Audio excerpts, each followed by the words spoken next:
ẹ̀yin èèyàn á máa wá ṣe nǹkan báyìí o.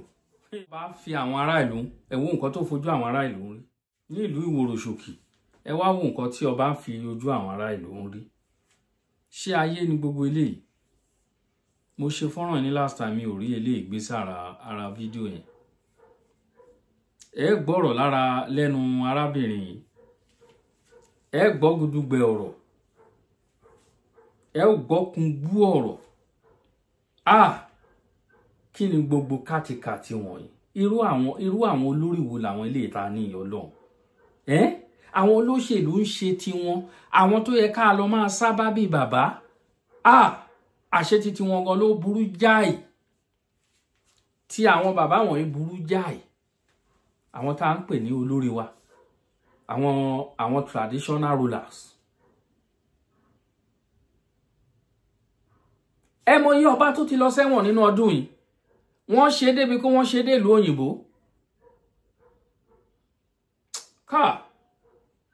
Ó mà ṣe o. Ẹ bà ìjẹ́ bọ̀nà jẹ́ pàdé pé wọ́n gbé yín síbẹ̀ náà ni. Kì í ṣe ifá òun mú yín.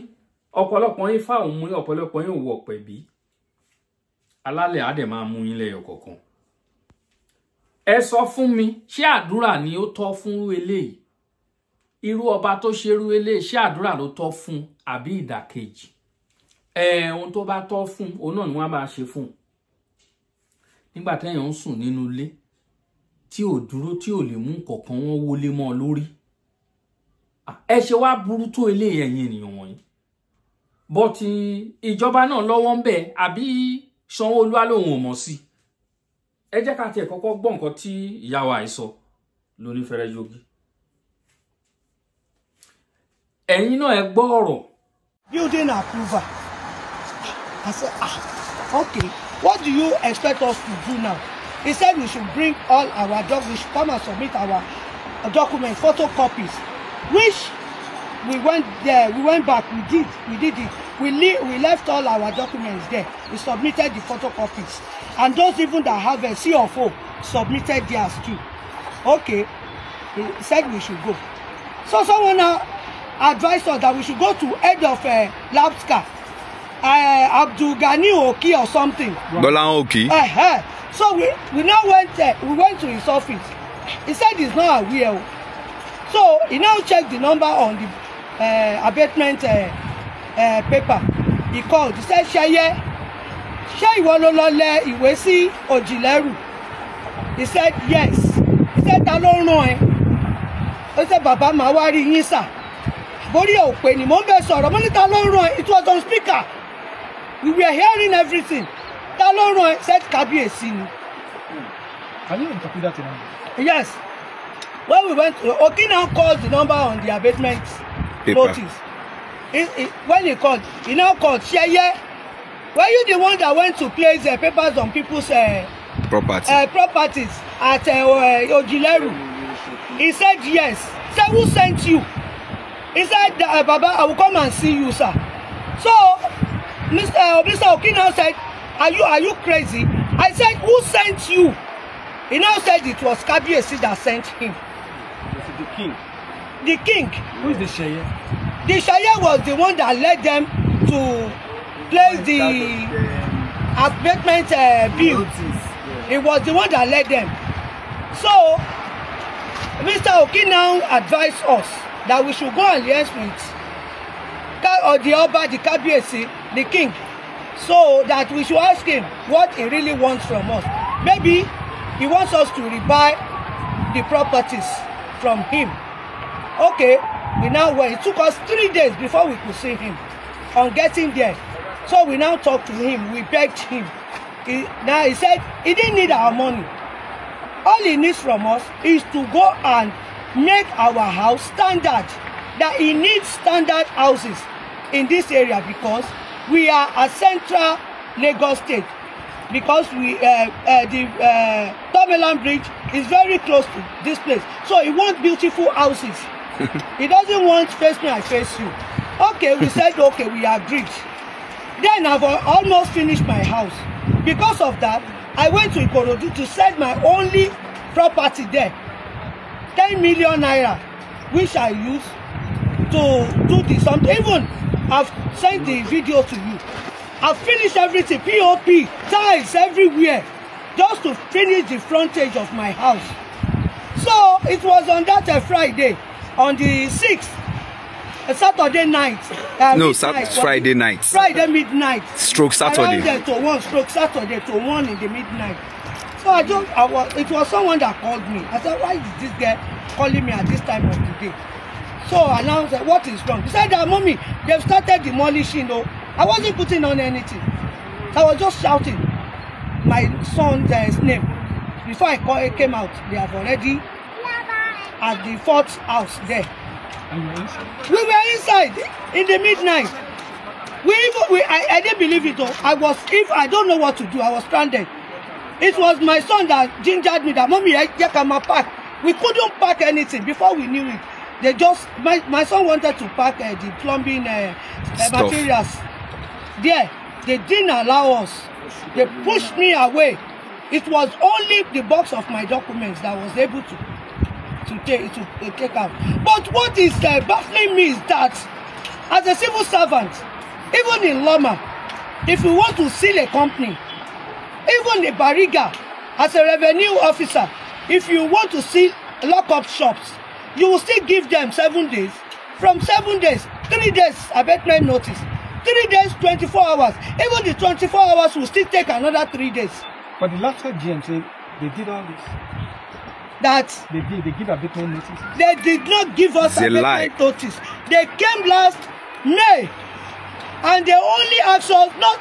They didn't say we should vacate our land to demolish. They said we should. They didn't even say renovation. Come with a document. He said we should come with our document, that we should come and file for building approval. Not that they want to demolish. You said what month? What month was that? Which month? May. It was May this year, 2025. May, the first came April. So the one we took our documents there, it was May. And did they respond after that? Yes. What was their response when you took their document? They said we should try. They said we should apply for building approval, which we cannot meet with that time. They said at least as we have registered, if we will be. Láláì ní ọwọ́ Sanwó-Olú ń bẹ̀, ẹ jọ̀ọ́, báwo ni irú eléyìí ṣe fẹ́ possible? Báwo ni irú eléyìí ṣe fẹ́ ṣẹlẹ̀ nínú ìlú? Ẹni káwọn ará ìlú pé kán lọ tún lé wọn ṣe. Ẹ mọ̀ bí àwọn lówó lọ́wọ́. Nígbà tí ẹ ń fẹ́ kí gbogbo ìlú kó dàbí ìlú òyìnbó, ẹ ṣe máa kówó fún wọn kán fi tún lé ṣe. Ẹni tí ẹ rí nǹkan tí wọ́n sọ̀lú dà.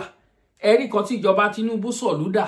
Ẹni káwọn èèyàn kan lọ máa renovate ilé wọn by force. Ìyá wa lọ ta dúkìá kan ṣoṣo tó ní sí Ìkòròdú. Ó wá fi ń tún ilé ṣe nítorí pé nǹkan tẹ́ ẹ sọ wọ́n tẹ̀lé àṣẹ tẹ́ pa. Wọ́n tá ìsílé, wọ́n ṣe POP, wọ́n tún lé ṣe, ilé ṣe ń rí sójú. Dìnẹ́sì ẹ wá wọlé mọ́ wọn lórí. Ẹ wá wọlé mọ́ wọn lórí. Ṣé irú eléyìí dáa? Ṣé irú eléyìí dáa? Ọba Ìwòròṣòkì, kí lorúkọ ẹ? Kí lorúkọ Ọba Ìwòròṣòkì? Ẹ bá wa kì í ní oríkì tó yẹ fún wọn. Ṣé irú eléyìí dáa? Ẹ bà lé jẹ́.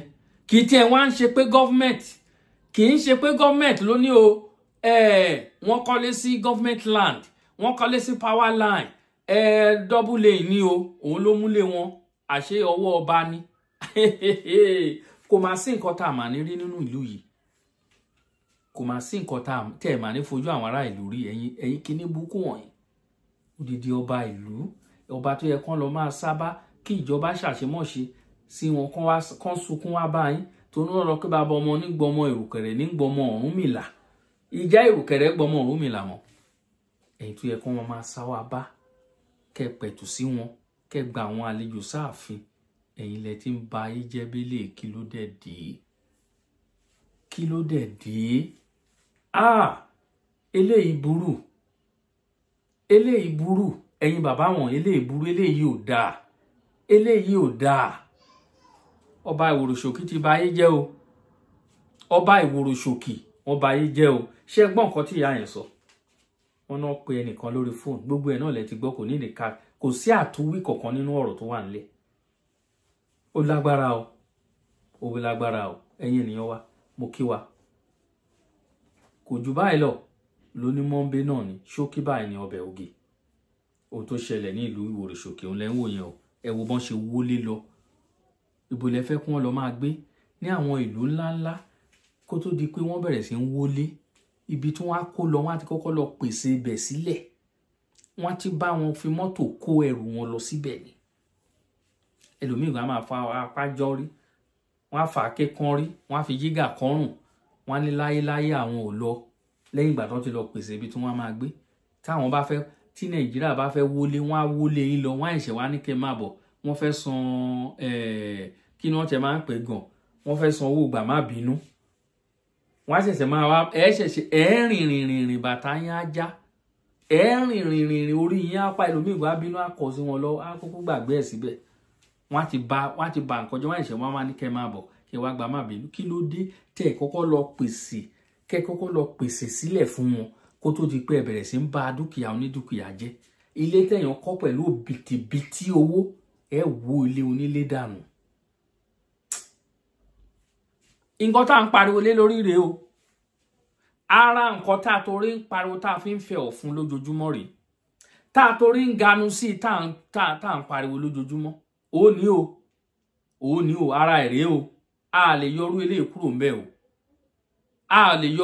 kúrò ńbẹ̀ o ṣé ẹ rí nǹkan tó ń ṣẹlẹ̀ ẹ rí ohun tó ń ṣẹlẹ̀ ká gbára wa kúrò títí lọ dórí àwọn ọba a fojú ara wa gbẹ́ nǹkan sẹ́ẹ̀ òun ló fà tán fẹ́ fi support wa torí a fojú ara wa rí nǹkan a lè gba gbogbo rọ́bìṣì wọ̀nyí láyé òfin wa ò tiẹ̀ lè gbarú ilé láyé òfin tá a máa gbé kalẹ̀ ní Yorùbá Nation kò lè gbarú ilé láyé ẹ̀yin ènìyàn mi ohun tí mo gbé wá kò jù báyìí lọ mo wíire àbí mi ò wíire etí ire ni kẹ́ fi gbọ́ mi o ibikíbi tí a bá wà mo kí wa ẹ̀yin olólùfẹ́ wa èmi ọmọ yín náà ni ọ̀rẹ́ yín olólùfẹ́ yín àbúrò yín Àkàlàmàgò TV show ẹyẹ méjì òkè ń jàṣà ní ìrìnjò báyìí lọ ẹ tún pàdé wa tó bá ṣe dìgbà mìíràn. Thank you all. God bless. Amen.